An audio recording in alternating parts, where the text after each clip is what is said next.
So this question was, what if hosting conversations that matter is the kind of leadership that allows everybody to learn? What if hosting conversations that matter, or hosting and harvesting conversations that matter, is the kind of leadership that allows everybody to learn? This question would not go away. In the early 90s, it just kept percolating in me and woke me up at night. And then I stepped into the first breath. I picked it up, trembling. I still remember writing it on a piece of paper. Tim was there, and 120 other people. And I walked up to the matrix in an open space. And from sitting where I was and coming into the center and picking up this yellow piece of paper and writing this question, what could the art of hosting conversations also be? I was trembling because I picked up something. So that's the call. Can we bring those in? You want to push those a little bit up. And thank you for reminding me, Tim. I just, it makes me tremble even this moment. Because I had understood that what Peter Senge and Meg Wheatley were daring to speak was that learning is how we have survived 200,000 years. So what if we could leverage the art of creating learning? If you want to explain what this is, that's a simple way of saying it. How do we create individual spaces where individual and collective learning can take place? Not education, learning. Where everything that happens you learn from it, even the mist this morning. I mean, we say it looks beautiful, but what is it teaching me? If I'm aware. In that place, I have found all human beings become equal. When we learn, it doesn't matter who we are. The learning is too good to get disturbed by definitions. So, do you want to hold this for me? I want to use my both hands. No, I have a nice stand, my friend. So when we were doing the divergent convergent teaching yesterday, when I was teaching that, my part of that, I spoke of this breath. So.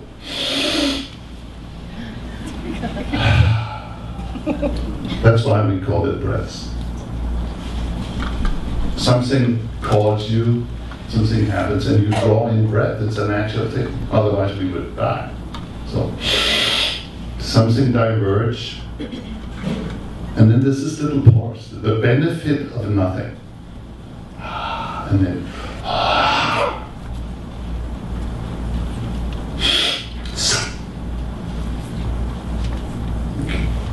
These breaths happen in us, it happens in groups, and it happens in large-scale process.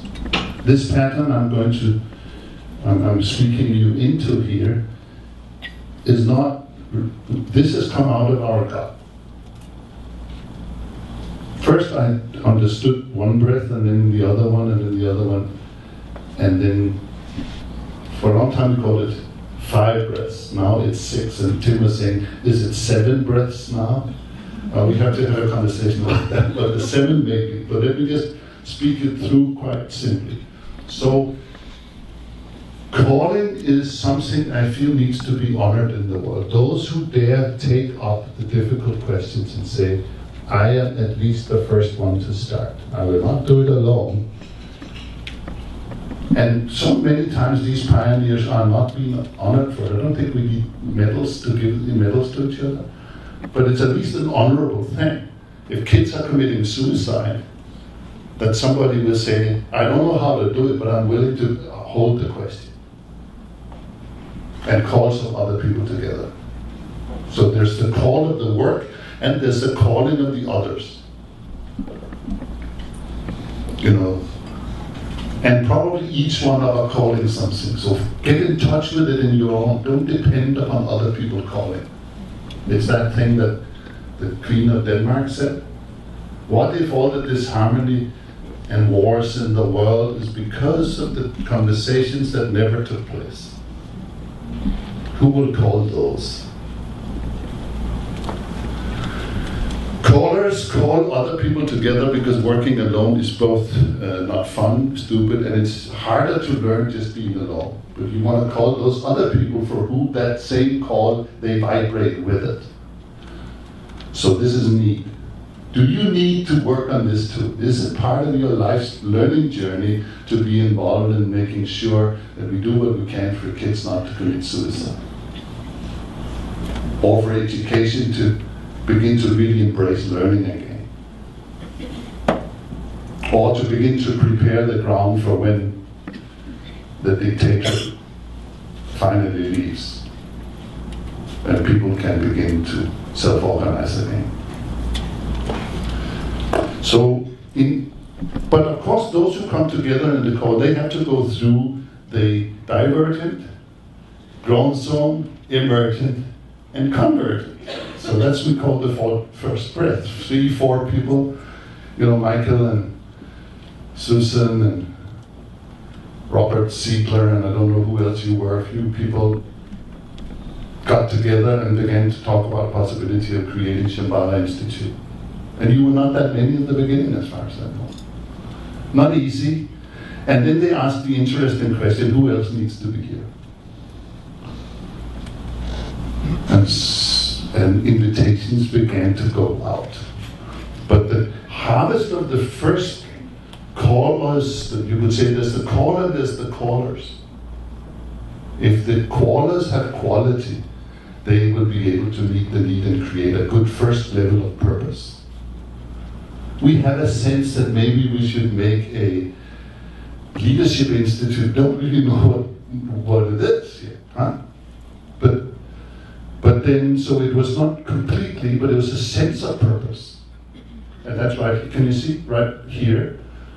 You get the sense of it, and you can begin to formulate it, and then you go out and you begin to clarify it further by inviting more people in. And you were wise enough, I think, to invite people in that was not living in your same context. So the next journey begins, how do we clarify?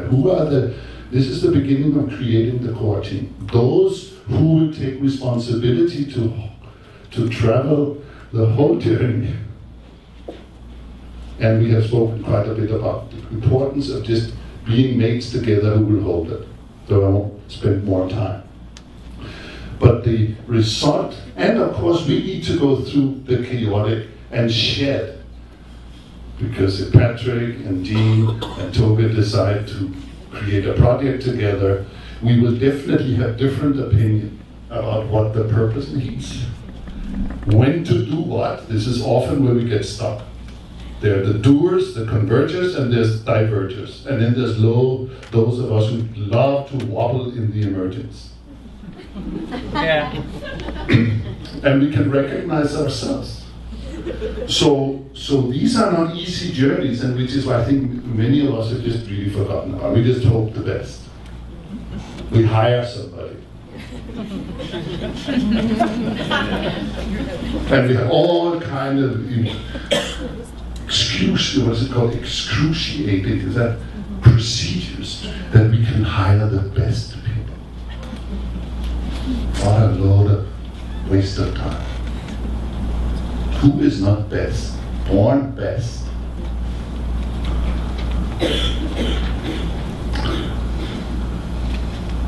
So there are people traveling. Most important, nothing happens without people practicing. We talk about projects as if it's something else than us. Huh? It's almost like it's become professional. You can't be personally engaged. Tell that to a seed in the forest.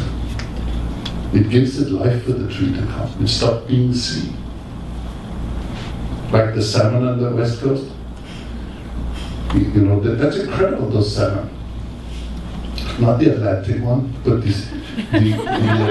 well, they taste good too. But the incredibleness about some of those salmon on the west coast of British Columbia is they actually die. When they mate, both a female and male die in it. So they never get to see their kids. That's transformation, huh? Anyway, so there is transformative stuff happening. Could be one person, 4 people. Now you ask, who else do we need to be here to hold this long term? You may bring in some skills, some hosts, some different, and then the core team could be, sometimes it's more. But they need to be clear. Purpose will run through here and become stronger. Then you move into the next. Now we need to begin to invite other people in. Invitation is not just to write a good invitation. How do you extend invitation to other humans from your heart? We were playing with swords this morning, and one person said, I don't really know how to work with my trembling, my fear. And I said, do you want to try? And she said, yes. So we took out the buck and the wooden swords. I don't know if you saw us down there. And there's a little, where are you? Are you around? Yes, please. I'll show you. Do we have a bucket in the room? Philip? Other? Oh, we'll do that bucket, please. You help me? So, to me, this is a beautiful little thing of inviting.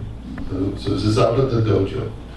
We were going to practice with wooden swords, attacking each other with wooden swords. Pretty scary thing. Not for the purpose of killing each other, but for the purpose of training our courage to stand in fear. So the practice starts with a little bow. Looking each other in the eye, showing to each other we are awake.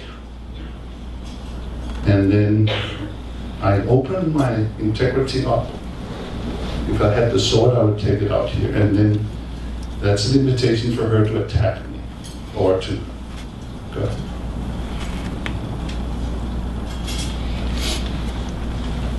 And then I can thank. We will do it one more time.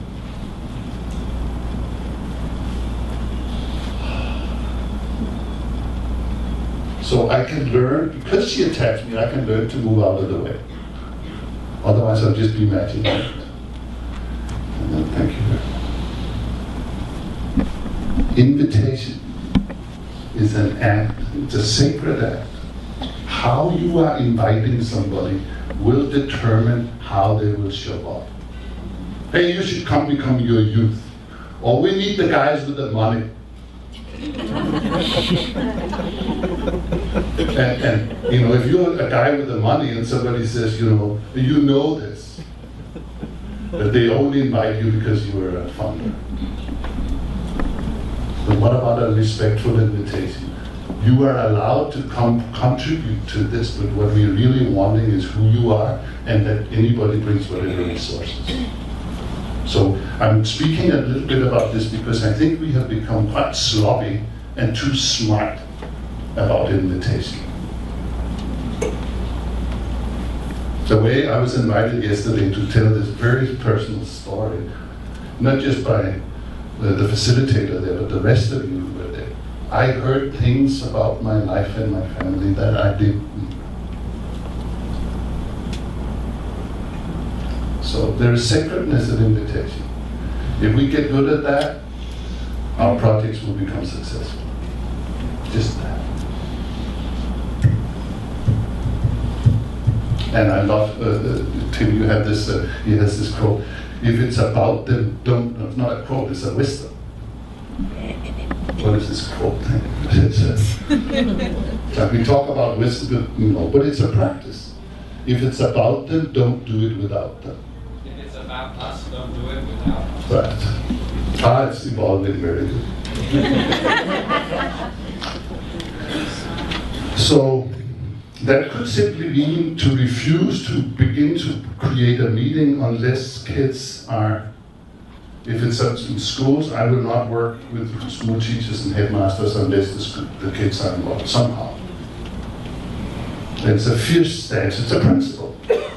I remember sitting around at a table with 10 teachers, one headmaster, and me to do a first World Cafe I'd ever done, early 90s, in a little school very close to where I live. And I just felt the meeting there was no understanding or purpose, no clarity down here. And I took a chair and I pulled it over next to me. And I turned around and I looked at the chair and I said, who is sitting there? And these, particularly some of the teachers who were quite stuck, they thought this guy is completely nuts, who was the idiot that invited him there? And I just kept looking at it and I said, who's sitting there? And nobody answered. And I said, this is the kids. Where are they? We're going to talk about the future of the school for several weeks over the process. Why are they not here? And then this guy had the courage to say, it's because the kids can't participate. They don't know, they wouldn't be helpful. And I said, how do you know? Did you ever invite them? So think about this beautiful question, who else needs to be there? And let them then self-select. Challenge them. If we invite the mediocre self and everybody's opinion, you will get boring or disastrous town hall meetings when you begin to do your stakeholder stuff.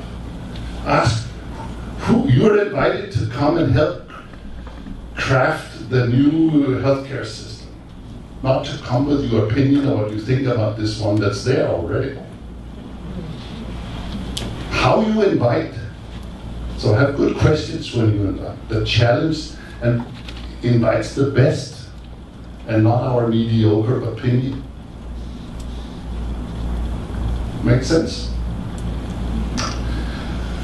So in this process, there's invitation, there's the beginning of the design, there's finding the place. If we are talking, large-scale meetings, choose places wisely. If it is a series of engagement processes, move around the community, in the school, in the business part, and let people sponsor it. Who would like to offer a good place? So give it thought. Important venues can be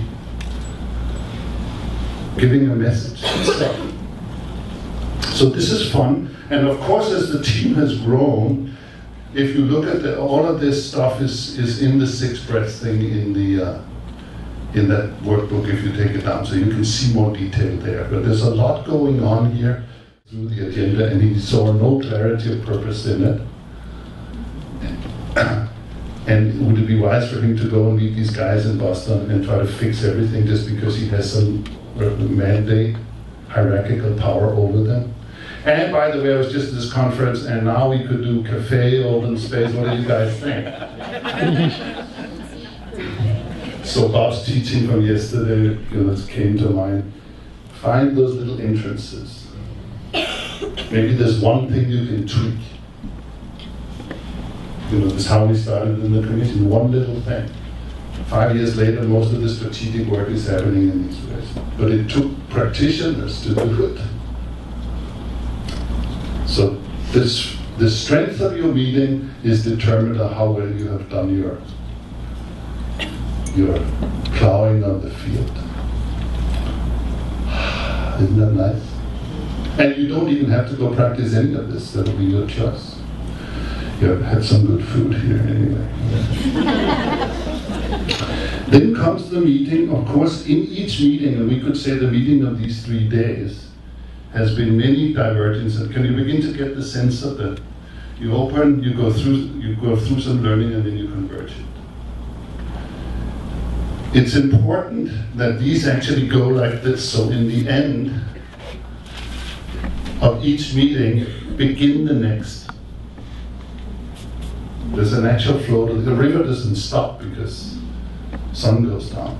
It keeps flowing. So that could mean in the end of the meeting, and like we will do Pro Action Cafe today, we have chosen that really carefully because it's a good way to converge and help people who want to go out and begin to do some of this, get some help to go out and do it. So we are beginning the implementation right here, not who should we find who will implement these ideas. What about you? You know how many meetings it is like that? Everybody comes with ideas, but when it comes time to take responsibility, by the way, I'm busy. And no wonder it's held in working places like that. This is not correct. We play, we take responsibility, but we don't do it. What if we would stop playing office?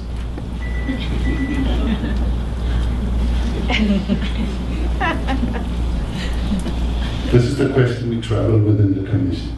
It actually came from one of the practitioners, and they said, I am so tired of playing office. I bow to you. What was the name? And I'm ready to do the work.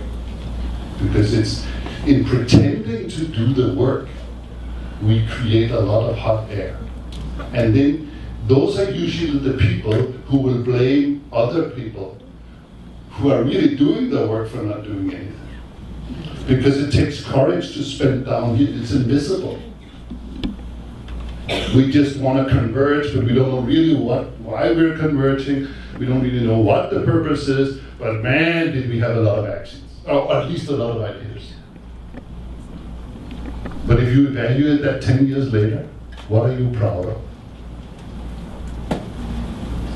If anything. Then act, of course, I like to call it practice, or maybe all of this is practice. Put into practice what you has been created, and then maybe we go further. And if this is strong, if this is a strong team that can do this, then you could have many meetings building on the same route. It makes sense?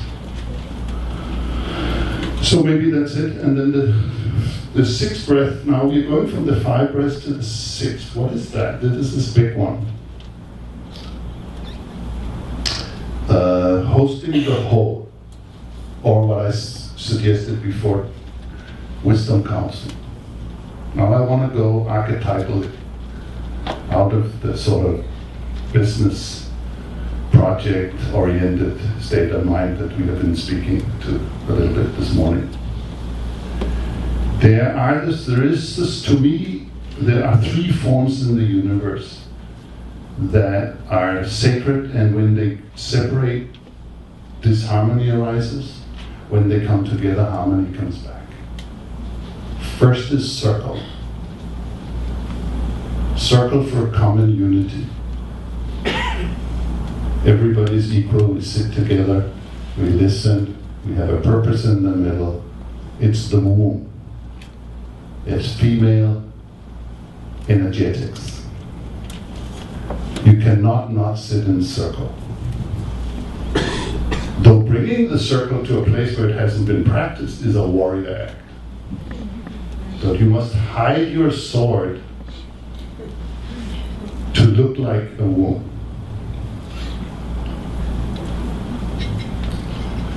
I love to do circles around square tables in boardrooms with people who, if you would say circle, they would say, what old hippie shit is this? And you know how I call it forth? I simply ask, what's the long-term purpose of the thing we're discussing today? Could we just go around and hear everyone? In the end, and even you could say, and maybe you could take a couple of minutes, just write down from your own thoughts. Long-term thinking has to do with what would you like from what we do today could benefit your grandchildren. I've done this with chief of police and bishops and all kinds of folks. In 20 minutes, you have the feeling of the circle right there. So circle for common unity, equality, Everybody's a leader. Square. No, not square. Triangle. Very stable. Shah. Masculinity, the sword. Action. You could say divergent, the circle, convergent, the sword.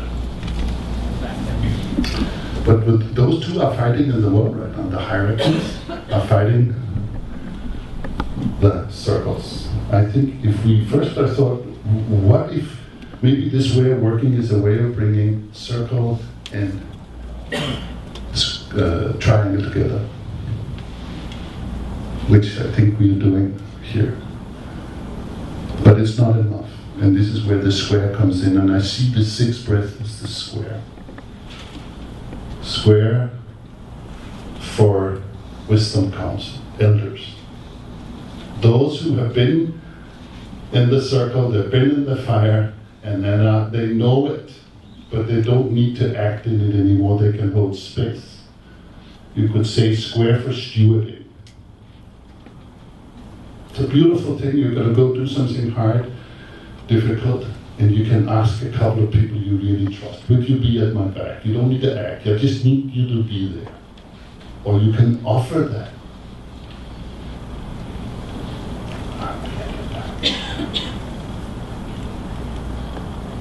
Sacred act. Those three things, it is one of my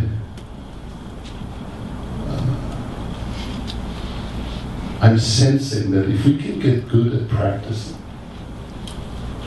I think Ryan over here, he's an elder to some of the kids that he once were. They trust him, I assume, right? And you know the eldership in you, so it's nothing to do with.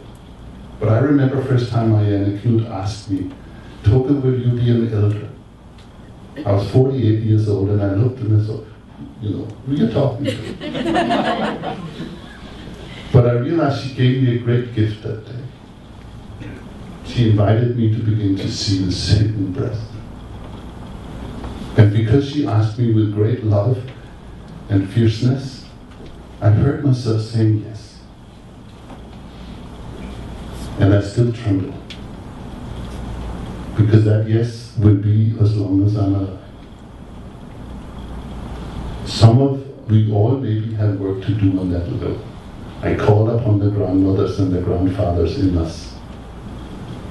We need to come and sit in the governmental buildings. We need to speak up when shit is happening. As we have always done. Our ancestors never let go of that. When those things come together, there can be a warrior, there can be a midwife, and there can be that has not separated the two to hold space for it. And so to me, whatever we do, it is really nice to have somebody there who can hold the well-being of the purpose as it evolves to manifest, and hold the well-being of those who act it out.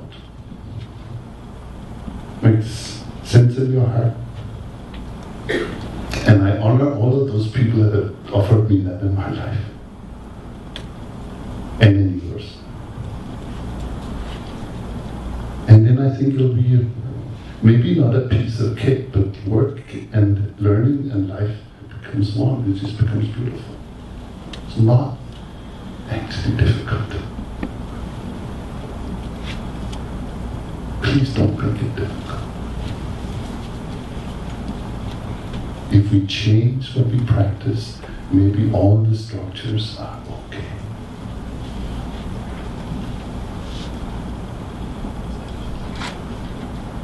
We don't have to burn down all the buildings.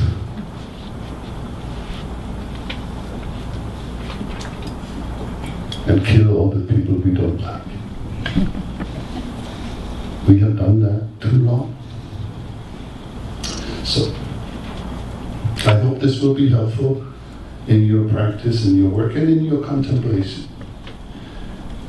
And I think part of what we can offer each other after such training is that we can help each other play these different roles.